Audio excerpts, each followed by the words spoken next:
திருச்செந்தூரில் உள்ள தனியார் தங்கும் விடுதிகளில் வாடிக்கையாளர்களின் முகவரிகள் அடங்கிய பதிவேடுகளை திருடிய கும்பல் சிசிடிவி மூலம் சிக்கியுள்ளது.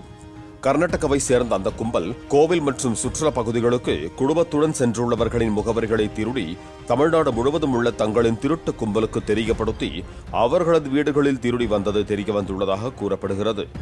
5 பேர் கொண்ட கும்பலில் 3 பேர் மட்டும் பிடிபட்டிருக்கும் நிலையில் அவர்களிடம் இருந்து 50க்கும் மேற்பட்ட விடுதிகளின் முகவரி பதிவேடுகள் கைப்பற்றப்பட்டிருக்கின்றன.